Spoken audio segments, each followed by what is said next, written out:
Hey everyone, and welcome to another Konoha Reviews. Today we take a look at the game Half-Life Alyx, and I'm so happy that I was able to do a review on this, since playing this does require certain gear that not a lot of people have. Besides of course a VR headset, which at this point are still quite expensive, you also need a good beefy PC to run it. Luckily I was able to gather the equipment, and for a week I isolated myself to return to City 17 in the wondrous world of Half-Life.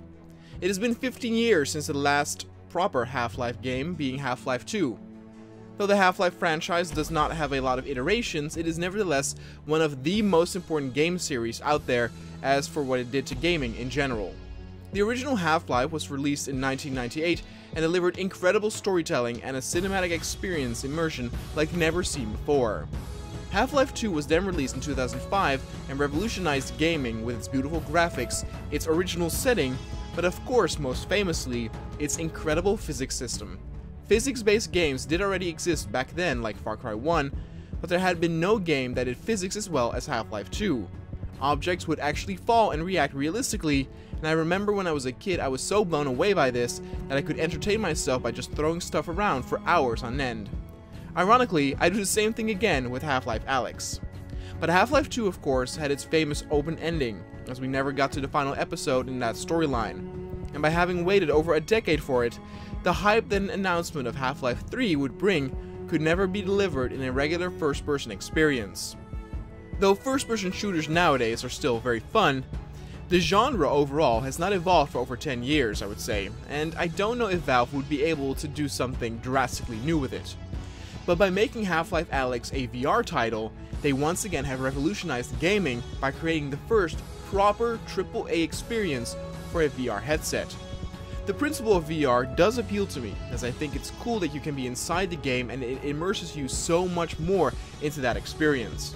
But up until now, most of the games were super small, almost tech demos. There were a few exceptions like Superhot, but these were still very minimal in graphical terms and lacked any story. Half-Life Alyx would promise to deliver on all of that. It would deliver a high-quality story and adventure set in a beautiful, believable world with a long single-player campaign that would last at least 8 to 9 hours, much longer than your average VR game. Now before we deep dive into Half-Life Alyx, I think it is important to mention that this is my very first experience with a VR game, and that is going to influence my experience and therefore my scoring a lot, since many of the things I experienced in Half-Life Alyx were first-time experiences, and were absolutely mind-blowing. But truth be told, some of these things you could do way back when, since the Oculus had been released back in 2015. Something very simple, like for example, duck to grab something, was absolutely mind-blowing to me, and this will be integrated in the overall experience and score, so you might want to keep that in mind, that this review can maybe also be seen as Half-Life Alyx and a first-time VR experience. So let's begin. The opening of Half-Life Alyx is absolutely incredible, as you stand on the balcony looking out over City 17 and admiring all the details. Everywhere you look, things are happening. Helicopters, drones, and birds are flying over.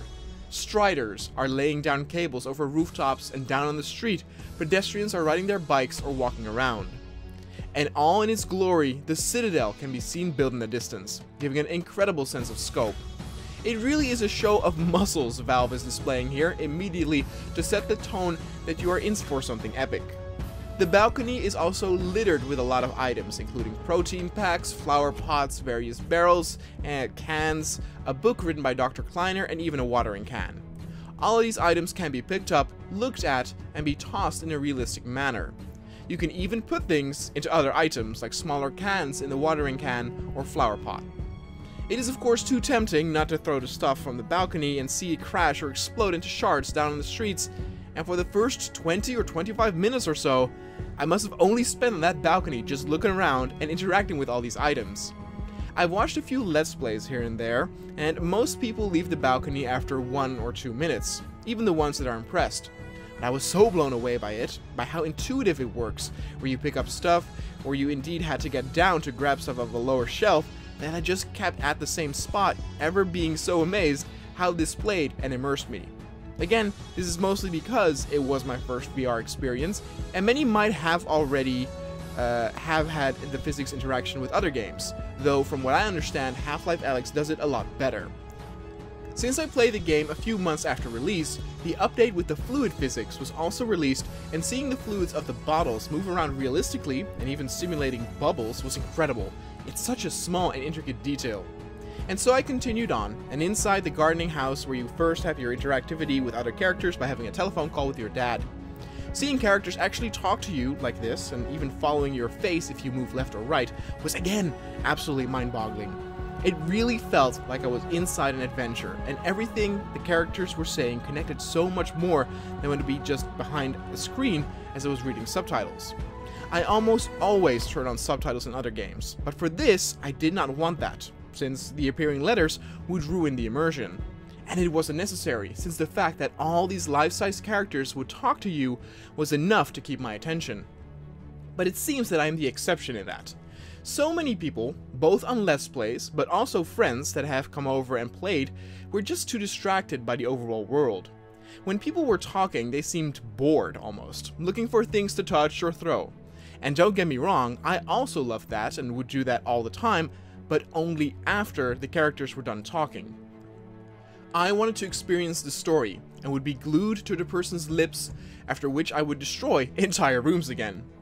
But the fact that so many people are impatient is why apparently we got a rushed intro within the game. Originally, it would take upwards to an hour before you would get your first gun, but playtesters were apparently so impatient that Valve made it to where you would get it after 20 to 25 minutes. Now with my speed and how I interacted with every item, checked out every corner, and even looked for details like posters or notes on the wall, it took me over an hour to get to the gun part.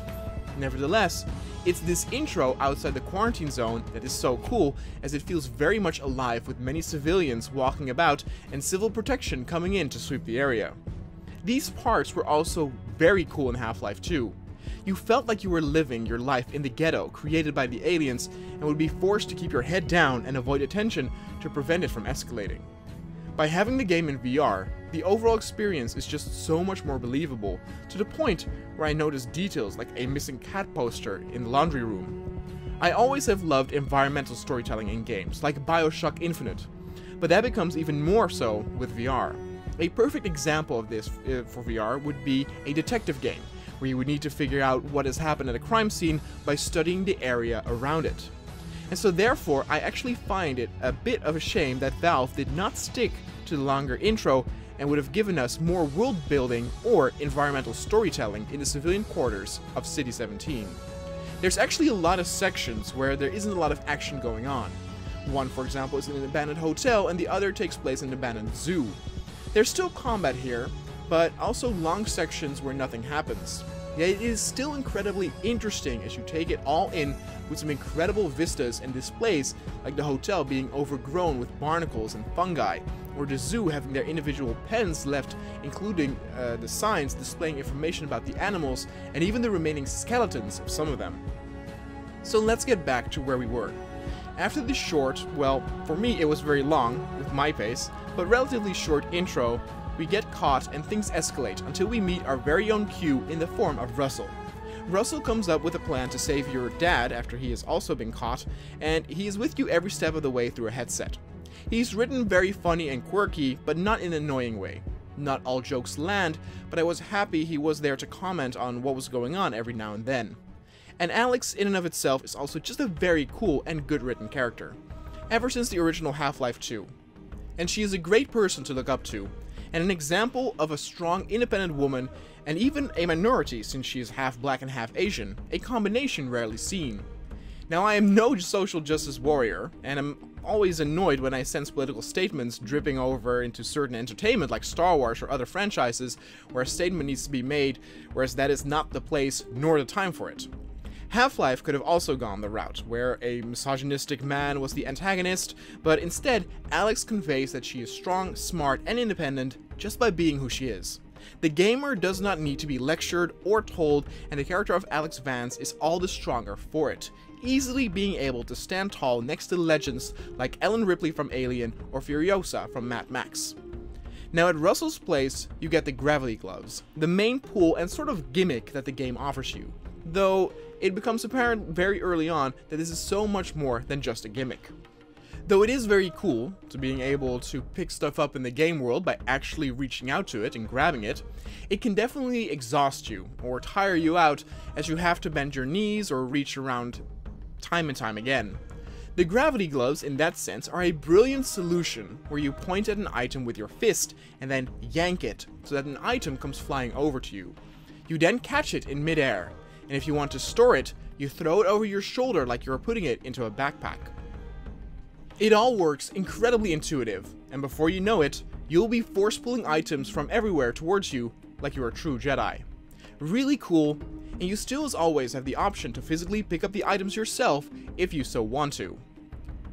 You also get your first gun here. The gunplay in Half-Life Alyx is excellent. The guns all feel nice with ammo being displayed clearly on the guns themselves, and the reloading feels satisfying, with even multiple ways like just pressing a button or physically cocking the gun back. What is also excellent about Alyx is the overall build-up. Since the experience in VR is so new to many who try it for the first time, it might be a bit overwhelming to fight against enemies that can shoot back. You might not be used to the controls or dodging yet, and so the first enemies you encounter are the barnacles.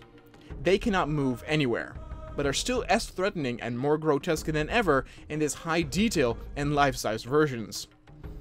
The game lets you get used to firing on them, like it's target practice, and by the time you come to your first moving target, you will have killed a dozen or so barnacles already, getting you ready for the next step. Along the way, you also get to solve several puzzles to open certain doors and containers. These puzzles are actually crafted really clever and are very fun to do initially. You have a few different types. With one, you are holding a globe and have to guide the key icon to the lock without hitting any of the red icons. The other one is a memory game, where you have to connect each color to the corresponding one. Another is a game where you need to move blue globes with strings attached to them in a 3D space so that they line up with the red dots within that space. And for mines, you need to guide a small globe through hoops with a certain time limit. All of these puzzles are very cool and work once again very intuitive, but they do overstay their welcome.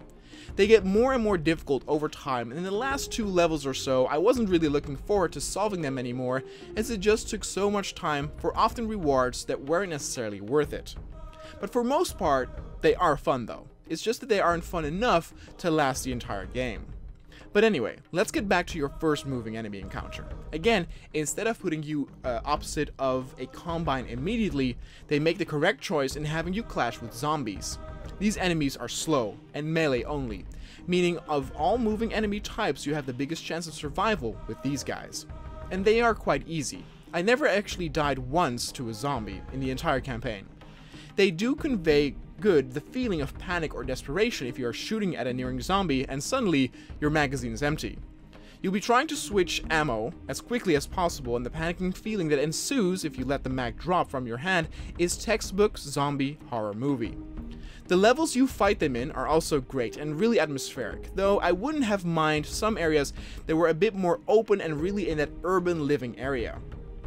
Then your third type of enemy are the head crabs, and these little critters are more terrifying than ever, and they are just so much fun. They give you more than enough time to deal with them, as they always roar to let you know that they are about to jump at you. That gives you enough time to dodge or pump them full of lead before they can leap.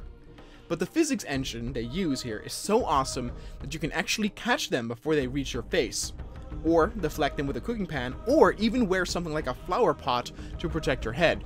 It is incredible. Now when a head crab does attach itself to your face, be prepared to freak out. I gave the headset 2 or 3 good smacks by accident, as I freaked out so much by having that thing right on my face trying to merge and turn me into a zombie. Throughout the campaign, you also come across other friendly faces like some Vortigons that are absolutely delightful to interact with, and once again I was just glued to their lips on what they said, this time expertly voiced by Tony Todd. I just wish there were more sections where you would interact with friendly faces, as it all feels very brief and might have to do with the fact that so many players have the short attention span I mentioned earlier. It's also interesting that some of the puzzles that are really cool to play in VR might not work at all were you to play this on a regular 2D screen with mouse and keyboard. Puzzles like physically guiding a valve along a metal pipe to get it loose, or unjamming a wheel only to jam it again in a certain position by inserting something metal in between the wire are really cool, but can feel quite mundane were you to play this regularly. This proves that you have to experience Half-Life Alyx in VR, and it really feels like a proper game for it that utilizes its full potential rather than a gimmick like most games for the system. The fourth enemy type that you meet are finally the Combine, and your first proper fight gets introduced with an awesome song and shootout. The battle music in and of itself is stellar, and had me dancing while dodging bullets multiple times. It kind of reminded me of The Matrix somehow. But the Combine are no pushovers, and can do a lot of damage quite fast. Here, the dodging and hiding behind corners really comes at play, and it made me realize how many different gameplay styles the game offers depending on its many different enemies. The zombies, of course, adhere to the zombie apocalypse vibe. The headcrabs to facehugger horror like in Alien, and the Combine are military engagements for all the military nuts out there. It's awesome to see all of these types of engagements within a single game. The battles with the Combine are awesome, but do get a bit similar over time as you are always only facing 3 or 4 at once. There are some awesome details like you being able to fire at a gas tank on some of the units' back, which will then explode, with the ability to pull off grenades from their tool belt. The AI on the Combine is a bit hit or miss. Many of the Combine units will stand still, and even if you throw a grenade, they won't move away from it, though I did notice that they sometimes will look at it in terror right before it explodes, which is quite funny. The troops with the machine guns will also always stay back. The one exception to this rule though are the riot troops with the heavy armor and the shotgun, as they are always on the move and do try to flank you. These guys actually properly engage you and therefore have the best AI capabilities. Then throughout the campaign you will start to head towards a floating vault in the sky by traversing through several unique environments like an abandoned and overgrown hotel. Not much is happening here, but it feels so eerie and alien that it is still an amazing experience just to traverse it. You meet some new enemy types here as well, like an electric dog that can actually crawl into dead bodies to resurrect them, and you have to shoot them in specific spots to eradicate it. These enemy types were probably my least favorite since they do take a lot of bullets before they go down, and if they manage to hit you, you won't be able to move for a while, making the battles take quite long, especially since the dogs will run away every few seconds after you start shooting them. But the game also knows some horror tropes, and does them incredibly well. Early on in the game, you get a flashlight, and the section that follows really utilizes this well as the lights go out while 3 poisonous headcrabs attack you. You need to shine the light with your left hand while aiming with the other. It's pitch black otherwise, and so seeing the scary looking creatures skitter in the background sends chills down my spine. It was absolutely terrifying, yet awesome. But the horror elements get even ramped up more in the chapter Jeff, where a blind, grotesque looking zombie stalks you through the entire chapter that takes place in an abandoned vodka manufacturing facility. Since Jeff has no eyes, it doesn't react to sight, but instead only sound. That means that you have to pick stuff up in the environment and throw it far away to lure Jeff away from you, while you perform tasks like finding switches or restoring power. It's incredibly tense and creepy, and works into that simple horror trope we all know and love from the stalker-like creature movies. They even do some awesome sections where you would open a cupboard and a bottle would roll towards the edge, forcing you to either catch it quickly or suffer the consequences and hide as Jeff heard it shatter near you. They also do a great build-up here, with an escalation of how terrifying it becomes as 1/3 of the way the power cuts out, meaning you have to use your flashlight again, or you getting stuck with Jeff in a narrow elevator. It even introduces some spores that get shot out by certain alien plants, which hurt Alyx when she is near them. They were already introduced earlier in the game, but what you probably did not realize by that time is that walking near those also makes Alyx cough. And that, of course, Jeff can hear. I panicked so much when I heard Alyx cough and Jeff react, as it was of course so logical. The cool thing is that you can cover your mouth physically with your hand and you'll be fine. There are even some awesome details like the ability to wear a gas mask and then you won't cough at all. Then the next level is another awesome one where you are in this abandoned zoo. It's lovingly detailed with all the animal pens with the animal signs and even a corner that has children's drawings all over it. You can wear a tiger mask that clearly portraying the mascot on your face, and even has a big section where you're going through this large tall grass of a certain animal habitat, really channeling that Jurassic Park The Lost World vibe. The enemies that you get to fight here, the antlions, are also really awesome, as once again, the engagements are so different. With the antlion, it is important to hit their legs, as they will crumble and cripple them more and more, forcing them to hop at you as you take out their back piece when they have no more legs to stand on. There are also some sections here where the Combine will fight them, and it all just feels really cool and climactic. Finally, the last big encounter you have is with a Strider, and boy, what an encounter that is. The Strider first is knocked out, but wakes up and follows you up as you scale a large apartment complex. It's really threatening as it bursts through walls multiple times and shoots away cover with its powerful weapons. The whole encounter really feels like David and Goliath, and comes to an awesome conclusion with you manning a heavy artillery gun to take it down. Then the real final part, as you head into a so-called vault, where reality is not what it seems, and you get a pretty trippy dream sequence which is very cool, but a little confusing. It definitely turned me around in some circles a couple of times, made me question if things had changed in the same room or not. Really trippy and unique. Then once that is over, you are ready for the final enemy encounter.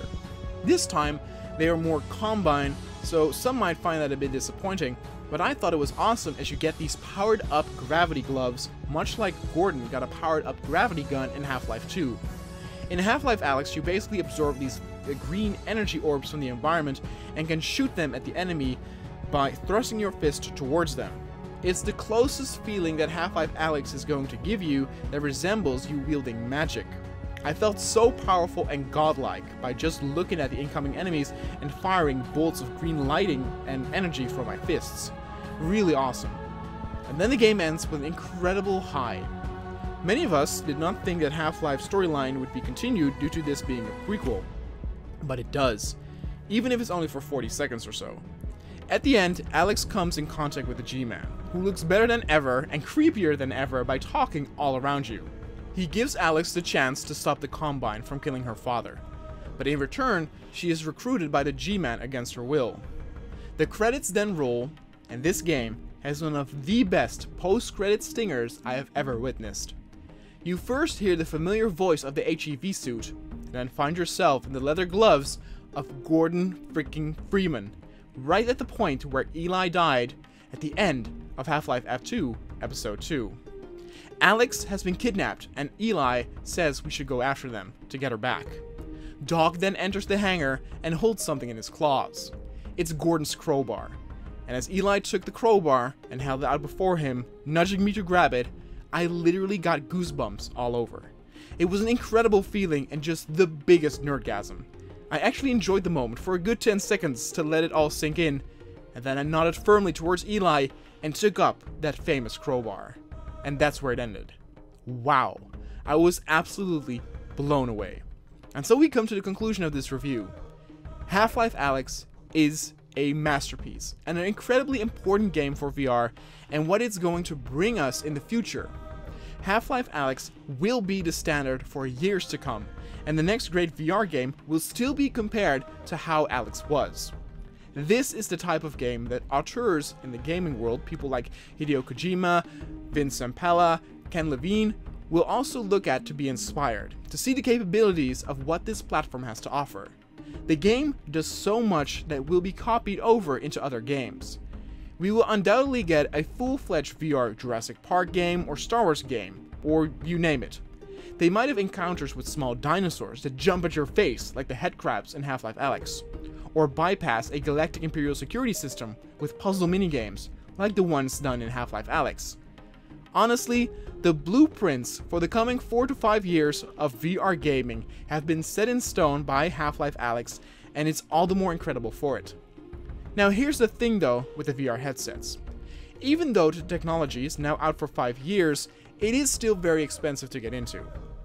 The most recent Valve Index will cost over $1,000, and even the Oculus is still $500 or so. I would say that Half-Life Alyx is a system seller, meaning that this game is so good that you would buy like a PlayStation or Xbox for it, just to experience it. But those are usually $300, and so I believe that Half-Life Alyx is a $300 to $400 system seller. I do not believe it is a $1,000 system seller though, as for that price, it's simply not enough. The campaign is really long and beefy. Your average player will complete it in 9 to 10 hours, but I almost took 20 hours to complete, as I really took my time and took everything in. I also got to see almost every Easter egg and secret on my first playthrough since I was so thorough. In the end, Half-Life Alyx gets a 9.3. It is an absolute masterpiece and might be the best game of 2020 for me. Though of course 2020 has seen a terrible game year due to the whole situation worldwide, and some minor criticism of the game are the puzzles that overstay their welcome, AI that isn't always the most responsive, and for me personally, I wish there were more interactions with friendly NPCs or a longer build up at the civilian area like originally intended.